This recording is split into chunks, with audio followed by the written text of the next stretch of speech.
इस वीडियो में हम आपको कुरान पाक की दो अजीम और बाबरकत सूरतें सुनाने जा रहे हैं, सूरह यासीन और सूरह रहमान। अगर आप इन दोनों सूरतों को सिर्फ एक मरतबा भी दिल से सुन लें तो इंशाअल्लाह अल्लाह आपके बिगड़े हुए काम बनना शुरू हो जाएंगे। दोस्तों, सूरह यासीन को कुरान का दिल कहा जाता है और सूरह रहमान दिलों को सुकून देने वाली सूरत है। ये ऐसी बाबरकत सूरत है कि जिस नेक मकसद के लिए भी सुना जाए अल्लाह के हुक्म से वो मकसद पूरा हो जाता है। जिस घर में इन सूरतों की तिलावत होती है वहाँ बेशुमार बरकतें नाजिल होती हैं और अल्लाह ताला उस घर के लोगों को परेशानियों और मुसीबतों से महफूज रखता है। अगर आप रोज़ाना सूरह यासीन और सूरह रहमान सुनने का मामूल बना लें तो कामयाबी आपका मुक़द्दर बन सकती है। अगर आपको लगता है कि आपके घर या कारोबार पर किसी का नज़र है, रिज़्क़ में तंगी है, तो अपने घर या दुकान में इन सूरतों को चलाएं। इंशाअल्लाह बुरी नज़र, जादू और दिगर मनफी असरात ख़त्म हो जाएंगे और रिज़्क़ में बेपनाह बरकत होगी। याद रखें, इन सूरतों को सिर्फ सुनना है, लेकिन शर्त यह है सुनना शुरू करें तो मुकम्मल सुनें, अधूरा ना छोड़ें। अगर आप कुरान पाक से मोहब्बत करते हैं तो इस वीडियो को अभी लाइक करें। आखिर में दुआ है कि या अल्लाह, जो लोग सूरह यासीन और सूरह रहमान को मुकम्मल सुनते हैं अपनी रहमत से उनकी तमाम परेशानियां दूर फरमा, उनके बिगड़े हुए काम बना दे और उनकी जायज़ हाजात को पूरा फरमा। आमीन। दोस्तों, कमेंट में आमीन ज़रूर लिखें, क्या पता किसकी ज़ुबान से निकली दुआ कबूल हो जाए। आप अपने दिल में नेक मकसद रखकर इन मुबारक सूरतों को सुने। बिस्मिल्लाहिर्रहमानिर्रहीम। यासीन वल क़ुरआनिल हकीम इन्नका लमिनल मुरसलीन अला सिरातिन मुस्तक़ीम तंज़ीलल अज़ीज़िर रहीम लितुंज़िर क़ौमन मा उन्ज़िर आबाउहुम फ़हुम गाफ़िलून। लक़द हक़्क़ल क़ौलु अला अक्सरिहिम फ़हुम ला युमिनून। इन्ना जअलना फ़ी अअनाक़िहिम अग़लालन फ़हिय इलल अज़क़ानि फ़हुम मुक़महून। वजअलना मिन बैन अयदीहिम सद्दन वमिन ख़ल्फ़िहिम सद्दन फ़अग़शयनाहुम फ़हुम ला युबसिरून। वसवाउन अलैहिम अअंज़रतहुम अम लम तुंज़िरहुम ला युमिनून। इन्नमा तुंज़िरु मन इत्तबअ अज़्ज़िक्र व ख़शियर रहमान बिलग़ैब फ़बश्शिरहु बिमग़फ़िरतिन व अज्रिन करीम।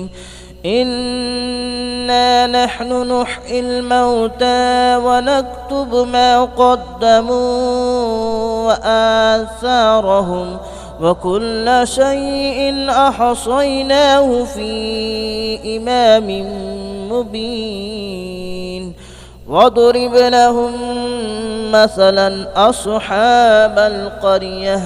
इज़ जाअहल मुरसलून। إذ أرسلنا إليهم اثنين فكذبوهما فعززنا بثالث فقالوا إنا إليكم مرسلون قالوا ما أنتم إلا بشر مثلنا وما أنزل الرحمن من شيء إن أنتم إلا تكذبون قالوا ربنا يعلم إنا إليكم لمرسلون وما علينا إلا البلاغ المبين قالوا إنا تطيرنا بكم لئن لم تنتهوا لنرجمنكم وليمسنكم منا عذاب أليم قالوا طائركم معكم أئن ذكرتم بل أنتم قوم مسرفون وجاء من أقصى المدينة رجل يسعى قال يا قوم اتبعوا المرسلين اتبعوا من لا يسألكم أجرا وهم مهتدون وما لي لا أعبد الذي فطرني وإليه ترجعون أأتخذ من دونه آلهة إن يردني الرحمن بضر لا تغن عني شفاءتهم شيئا ولا ينقذون إني إذا لفي ضلال مبين إني آمنت بربكم فاسمعون قيل ادخل الجنة قال يا ليت قومي يعلمون بما غفر لي ربي وجعلني من المكرمين وما أنزلنا على قومه من بعده من جود من السماء وما كنا منزلين إن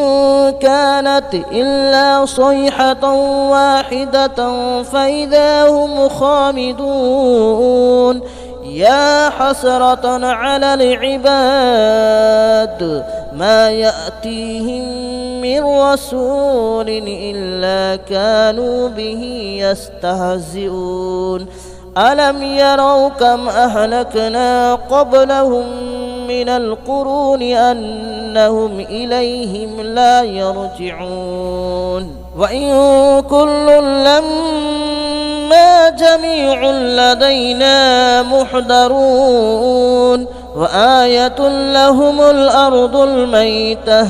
أحييناها وأخرجنا منها حبا فمنه يأكلون وجعلنا فيها جنات من نخيل وأعناب وفجرنا فيها من العيون ليأكلوا من ثمره وما عملته أيديهم أفلا يشكرون سبحان الذي خلق الأزواج كلها مما تنبت الأرض ومن أنفسهم ومما لا يعلمون وآية لهم الليل نسلخ منه النهار فإذا هم مظلمون والشمس تجري لمستقر لها ذلك تقدير العزيز العليم والقمر قدرناه منازل حتى عاد كالعرجون القديم لا الشمس ينبغي لها أن تدرك القمر ولا الليل سابق النهار وكل في فلك يسبحون وآية لهم ألا حملنا ذريتهم في الفلك المشحون وخلقنا لهم من مثله ما يركبون وإن نشأ نغرقهم فلا صريخ لهم ولا هم ينقذون إلا رحمة منا ومتاعا إلى حين وإذا قيل لهم اتقوا ما بين أيديكم وما خلفكم لعلكم ترحمون وما تأتيهم من آية من آيات ربهم إلا كانوا عنها معرضين وإذا قيل لهم أنفقوا مما رزقكم الله قال الذين كفروا للذين آمنوا أنطعم من لو يشاء الله أطعمه إن أنتم إلا في ضلال مبين ويقولون متى هذا الوعد إن كنتم صادقين ما ينظرون إلا صيحة واحدة تأخذهم وهم يخصمون فلا يستطيعون توصية ولا إلى أهلهم يرجعون ونفخ في الصور فإذا هم من الأجداث إلى ربهم ينسلون قالوا يا ويلنا من بعثنا من مرقدنا هذا ما وعد الرحمن وصدق المرسلون إن كانت إلا صيحة واحدة فإذا هم جميع لدينا محضرون فاليوم لا تظلم نفس شيئا ولا تجزون إلا ما كنتم تعملون إن أصحاب الجنة اليوم في شغل فاكهون هم وأزواجهم في ظلال على الأرائك متكئون لهم فيها فاكهة ولهم ما يدعون سلام قولا من رب رحيم وامتازوا اليوم أيها المجرمون ألم أعهد إليكم يا بني آدم ألا تعبدوا الشيطان ألم أعهد إليكم يا بني آدم ألا تعبدوا الشيطان إنه لكم عدو مبين وأن اعبدوني هذا صراط مستقيم ولقد أضل منكم جبلا كثيرا أفلم تكونوا تعقلون هذه جهنم التي كنتم توعدون اصلوها اليوم بما كنتم تكفرون اليوم نختم على أفواههم وتكلمنا أيديهم وتشهد أرجلهم بما كانوا يكسبون ولو نشاء لتمسنا على أعينهم فاستبقوا الصراط فأنى يبصرون ولو نشاء لمسخناهم على مكانتهم فما استطاعوا مضيا ولا يرجعون ومن نعمره ننكسه في الخلق أفلا يعقلون وما علمناه الشعر وما ينبغي له إن هو إلا ذكر وقرآن مبين لينذر من كان حيا ويحق القول على الكافرين أولم يروا أنا خلقنا لهم مما عملت أيدينا أنعاما فهم لها مالكون وذللناها لهم فمنها ركوبهم ومنها يأكلون ولهم فيها منافع ومشارب أفلا يشكرون واتخذوا من دون الله آلهة لعلهم ينصرون لا يستطيعون نصرهم وهم لهم جند محضرون فلا يحزنك قولهم إنا نعلم ما يسرون وما يعلنون أولم ير الإنسان أنا خلقناه من نطفة فإذا هو خصيم مبين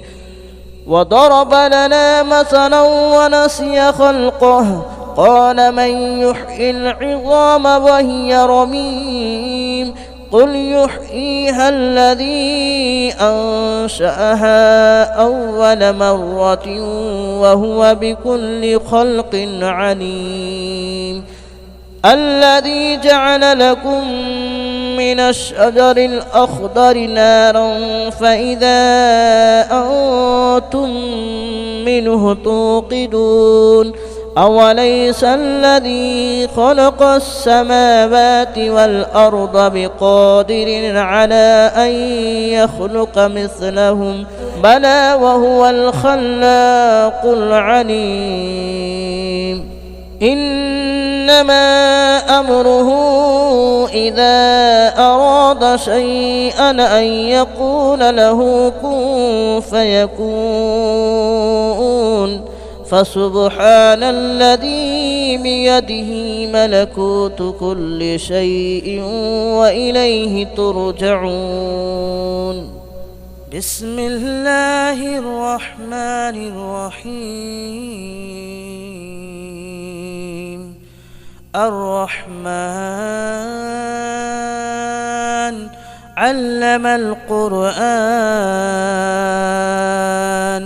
خلق الإنسان علمه البيان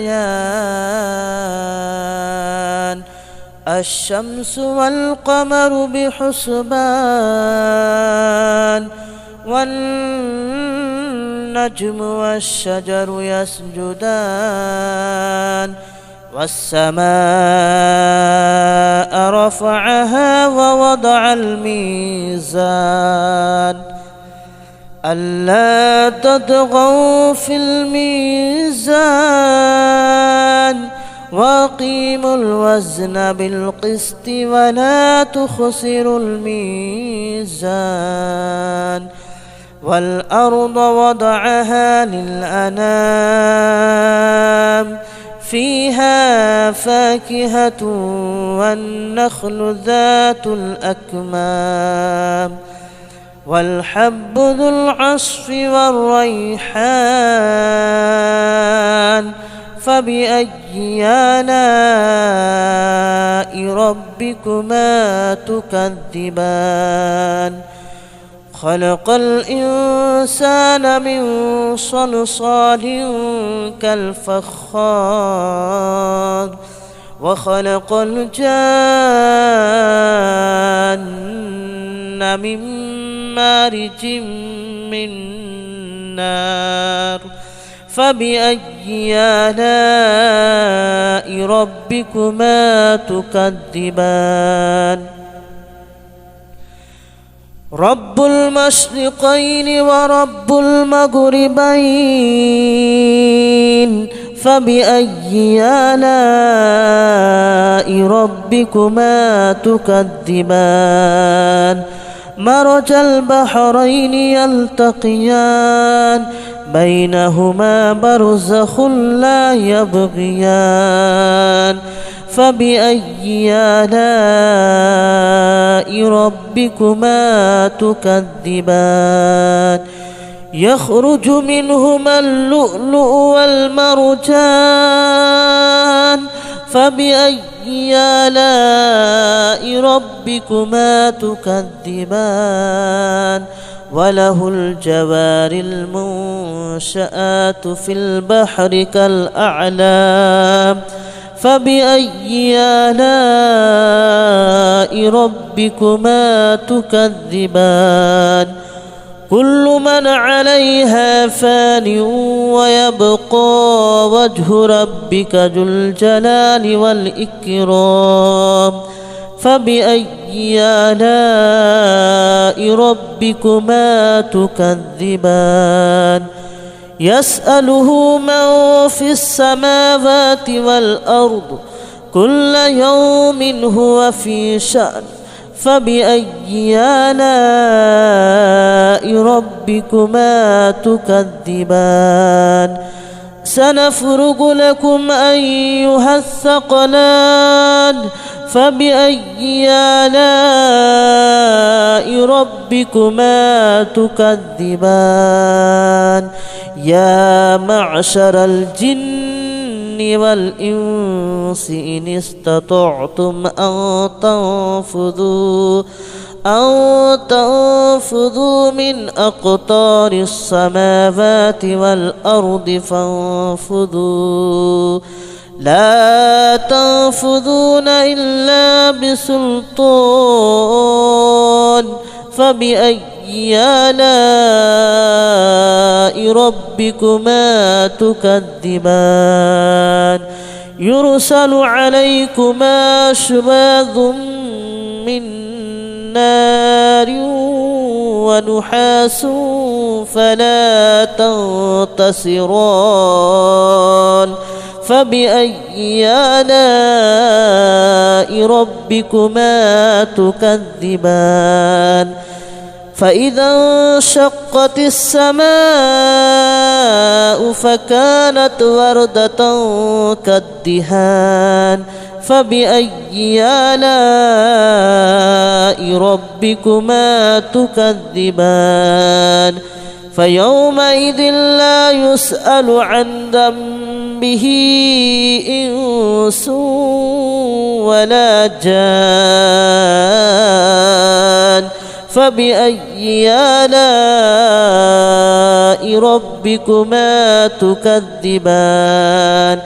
يعرف المجرمون بسيماهم فيؤخذ بالنواصي والأقدام فبأي آلاء ربكما تكذبان هذه جهنم التي يكذب بها المجرمون يطوفون بينها وبين حميم آن فبأي آلاء ربكما تكذبان ولمن خاف مقام ربه جنتان فبأي آلاء ربكما تكذبان ذواتا أفنان فبأي آلاء ربكما تكذبان فيهما عينان تجريان فبأي آلاء ربكما تكذبان فيهما من كل فاكهة زوجان فبأي آلاء ربكما تكذبان متكئين على فرش بطائنها من استبرق وجنى الجنتين دان فبأي آلاء ربكما تكذبان فيهن قاصرات الطرف لم يطمثهن إنس قبلهم ولا جان فبأي آلاء ربكما تكذبان كأنهن الياقوت والمرجان فبأي آلاء ربكما تكذبان هل جزاء الإحسان إلا الإحسان فبأي آلاء ربكما تكذبان ومن دونهما جنتان فبأي آلاء ربكما تكذبان مدهامتان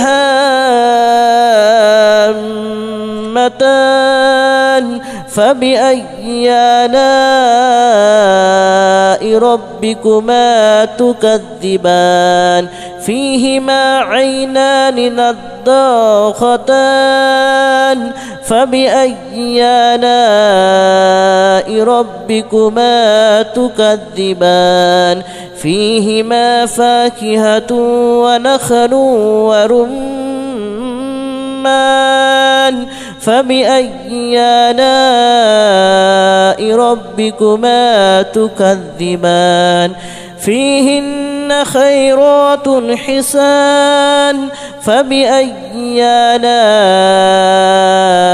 ربكما تكذبان حور مقصورات في الخيام فبأي آلاء ربكما تكذبان لم يطمثهن إنس قبلهم ولا جان فبأي آلاء ربكما تكذبان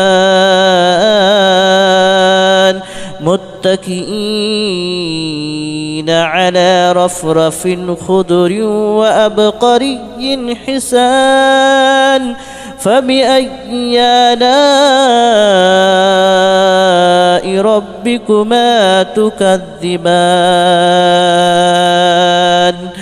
تبارك اسم ربك ذي الجلال والإكرام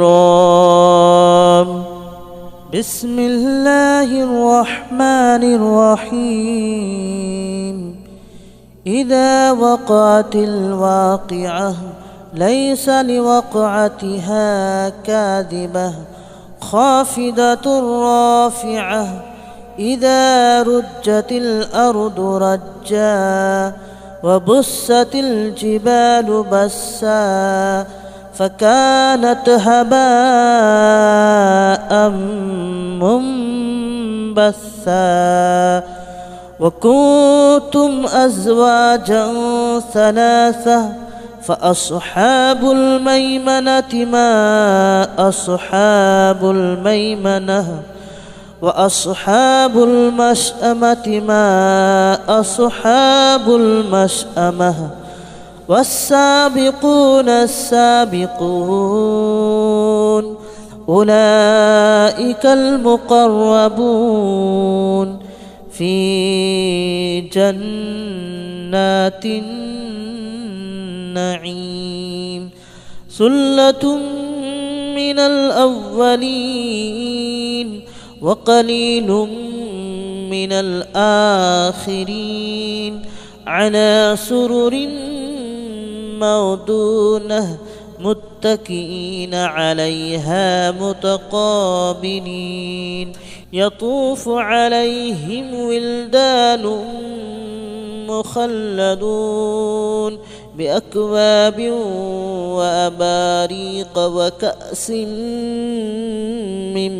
معين لا يصدعون عنها ولا ينزفون وفاكهة مما يتخيرون ولحم طير مما يشتهون وحور عين كأمثال اللؤلؤ المكنون جزاء بما كانوا يعملون لا يسمعون فيها لغوا ولا تأثيما إلا قليلا سلاما سلاما وأصحاب اليمين ما أصحاب اليمين في سدر مخدود وطلح منضود وظل ممدود وماء مسكوب وفاكهة كثيرة لا مقطوعة ولا ممنوعة وفرش مرفوعة إنا أنشأناهن إن شاء فجعلناهن أبكارا عربا أترابا لأصحاب اليمين ثلة من الأولين وثلة من الآخرين وأصحاب الشمال ما أصحاب الشمال في سموم وحميم وظل من يحموم لا بارد ولا كريم إنهم كانوا قبل ذلك مترفين وكانوا يصرون على الحنث العظيم وكانوا يقولون أئذا متنا وكنا ترابا وعظاما أئنا لمبعوثون أو آباؤنا الأولون قل إن الأولين والآخرين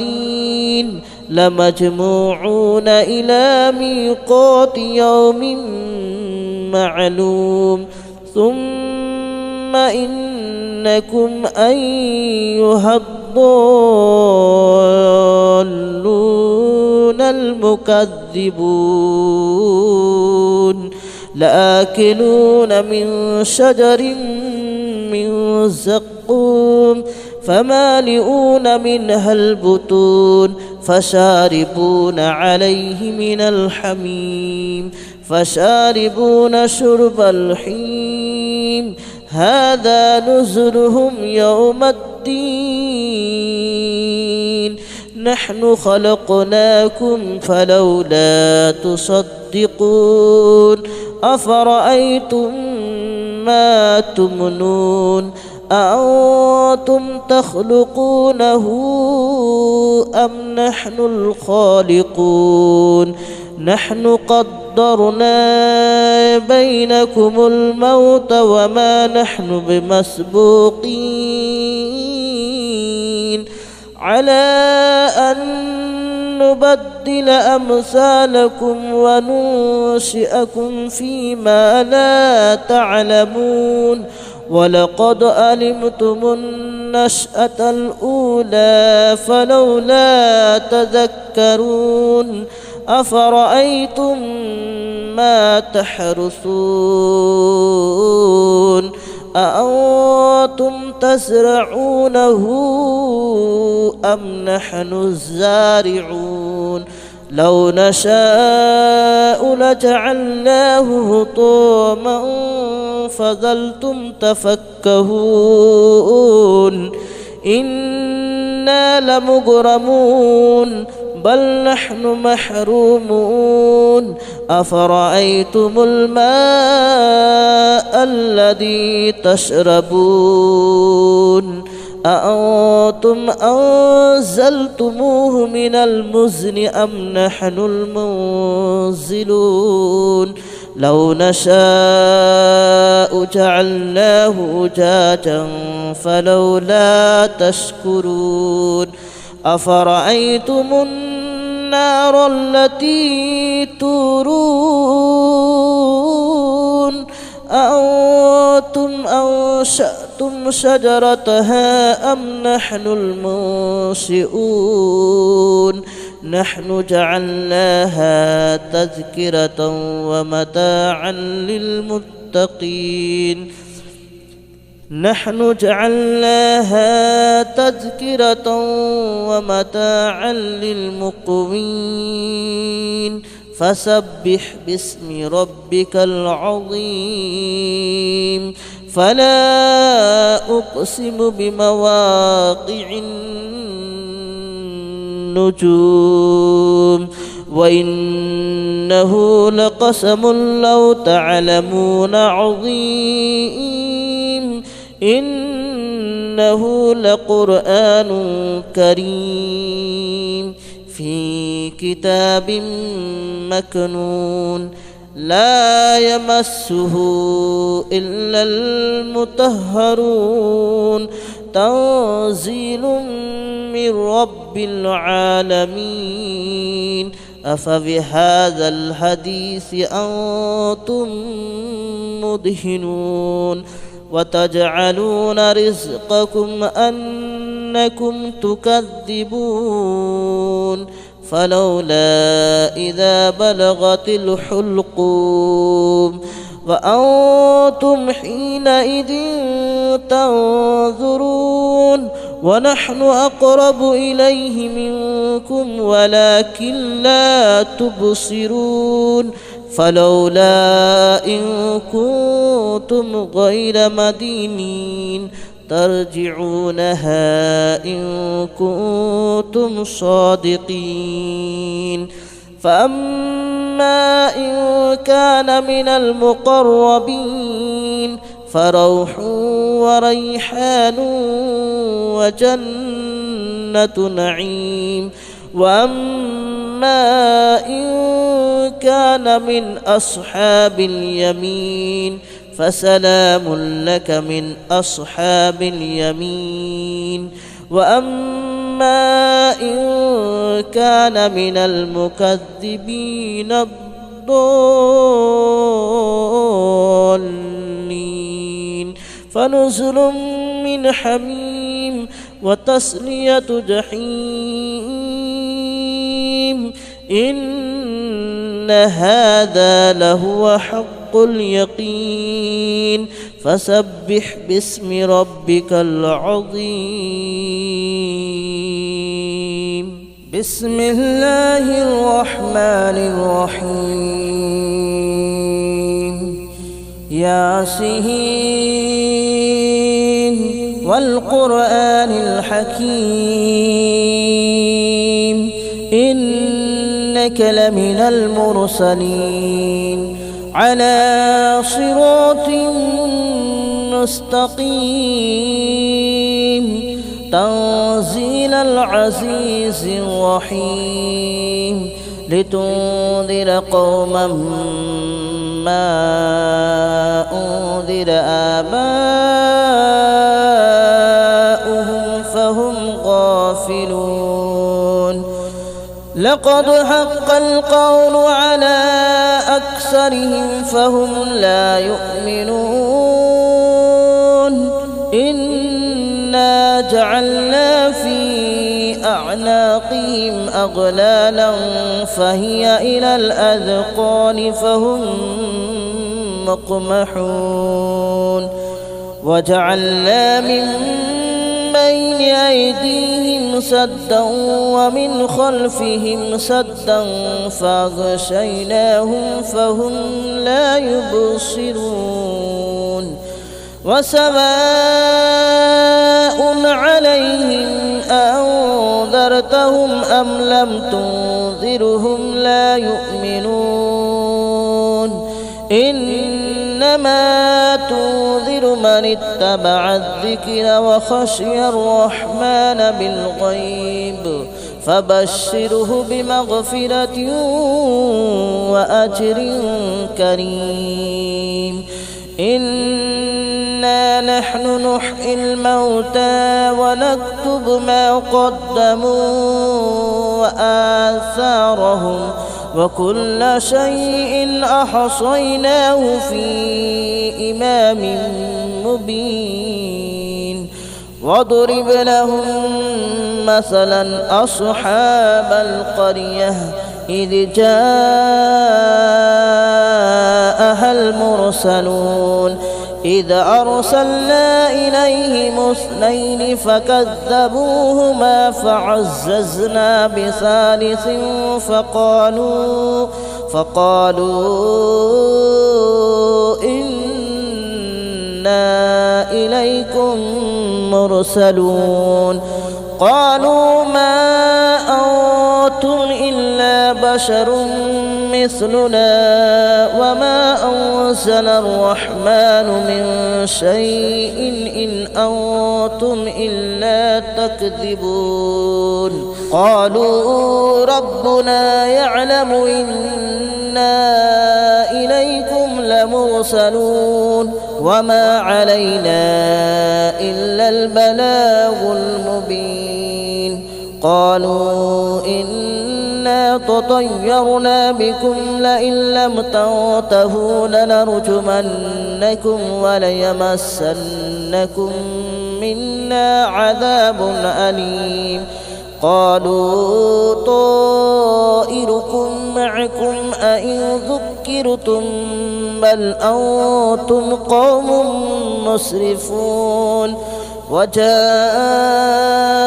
من أقصى المدينة رجل يسعى قال يا قوم اتبعوا المرسلين اتبعوا من لا يسألكم أجرا وهم مهتدون. وما لي لا أعبد الذي فطرني وإليه ترجعون. أأتخذ من دونه آلهة إن يردني الرحمن بضر لا تغن عني شفاءتهم شيئا ولا ينقذون. إني إذا لفي ضلال مبين. آمنت بربكم فاسمعون. قيل ادخل الجنة قال يا ليت قومي يعلمون بما غفر لي ربي وجعلني من المكرمين. وما أنزلنا على قومه من بعده من جود من السماء وما كنا منزلين. إن كانت إلا صيحة واحدة فإذا هم خامدون. يا حسرة على العباد ما يأتيهم من رسول إلا كانوا به يستهزئون. ألم يروا كم أهلكنا قبلهم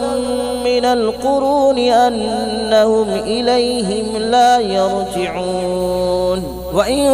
كل لما جميع لدينا محضرون. وآية لهم الأرض الميتة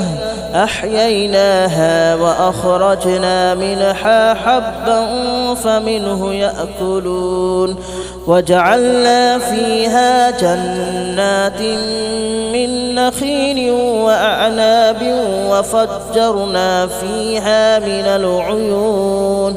ليأكلوا من ثمره وما عملته أيديهم أفلا يشكرون. سبحان الذي خلق الأزواج كلها مما تنبت الأرض ومن أنفسهم ومما لا يعلمون. وآية لهم الليل نسلخ منه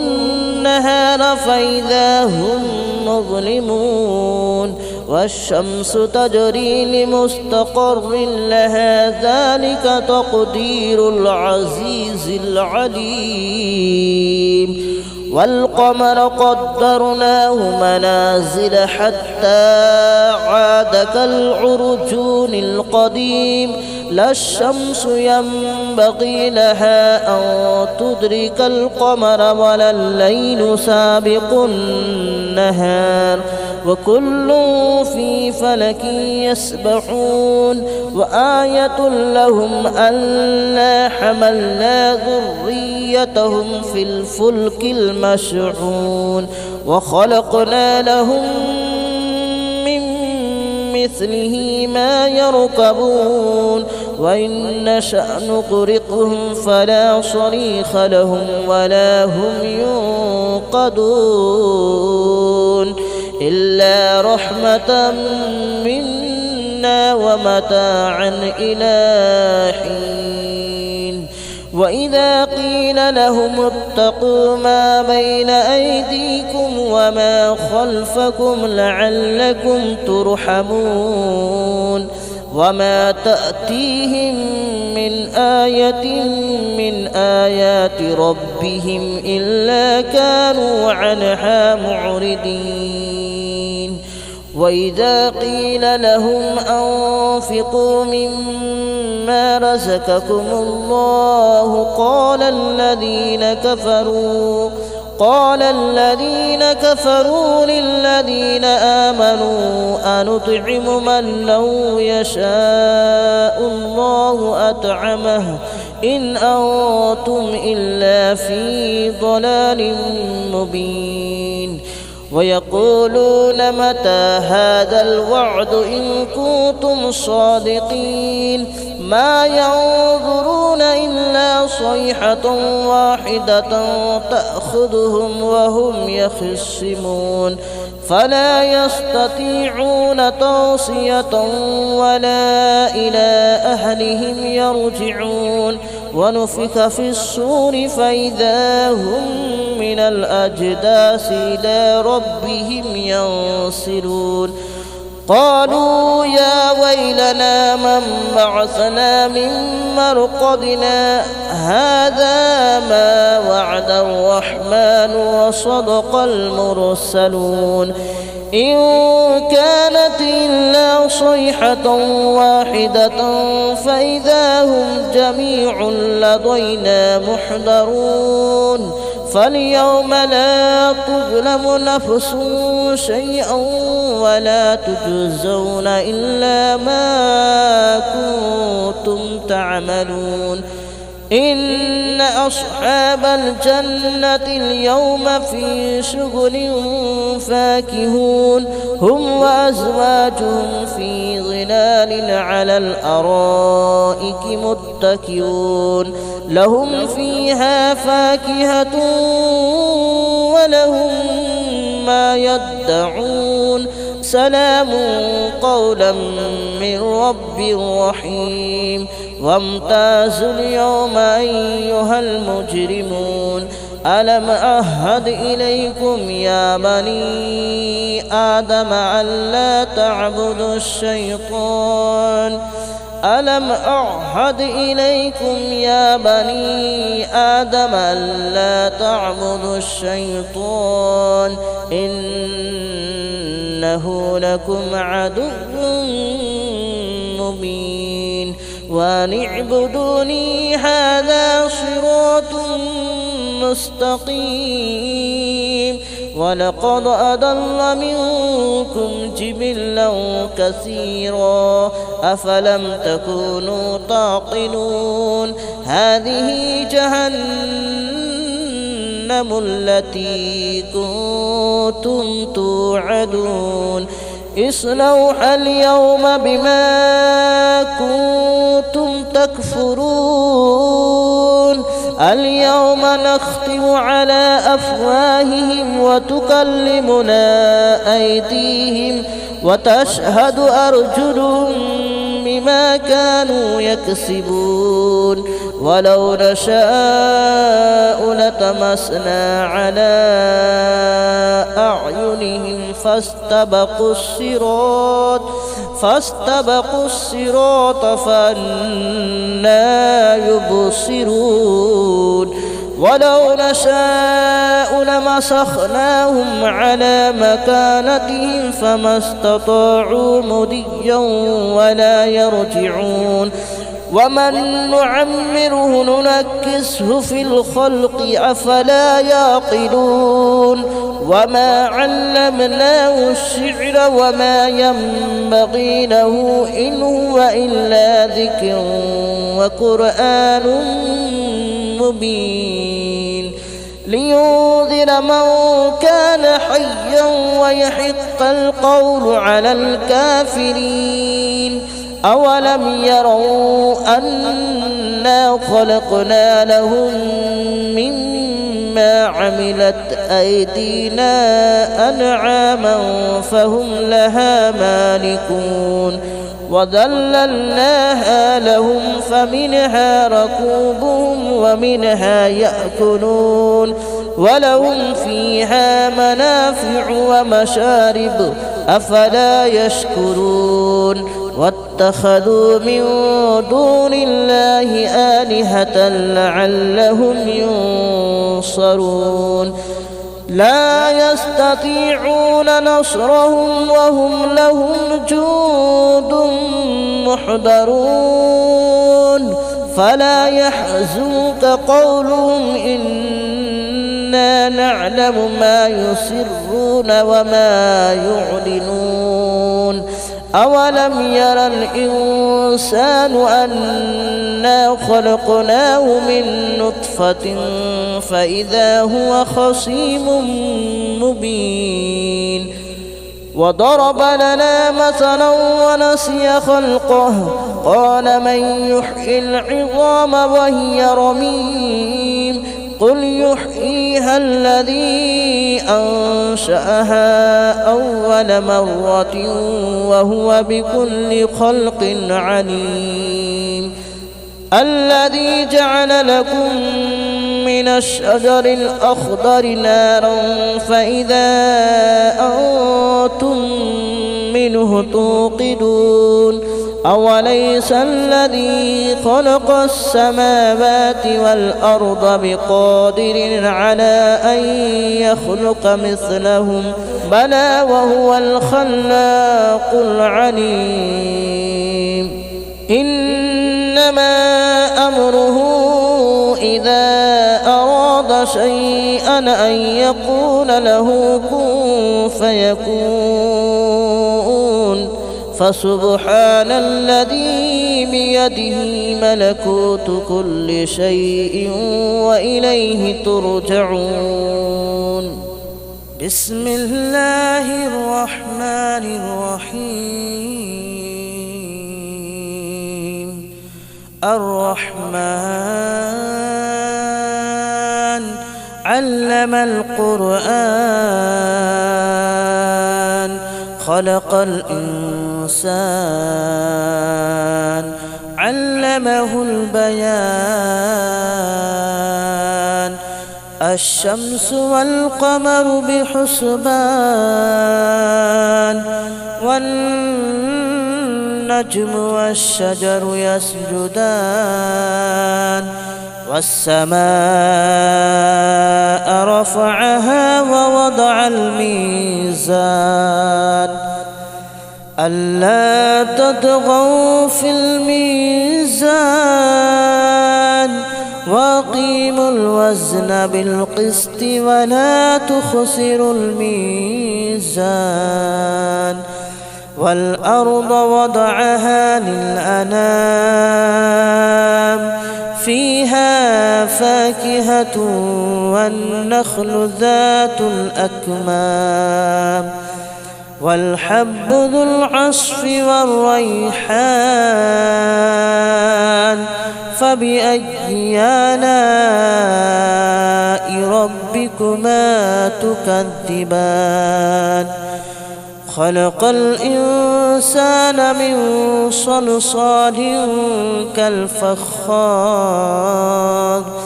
وخلق الجان من مارج من نار فبأي آلاء ربكما تكذبان رب المشرقين ورب المغربين فبأي آلاء ربكما تكذبان مرج البحرين يلتقيان بينهما برزخ لا يبغيان فبأي آلاء ربكما تكذبان يخرج منهما اللؤلؤ والمرجان فبأي آلاء ربكما تكذبان وله الجوار المنشآت في البحر كالأعلام فبأي آلاء ربكما تكذبان كل من عليها فان ويبقى وجه ربك ذو الجلال والإكرام فبأي آلاء ربكم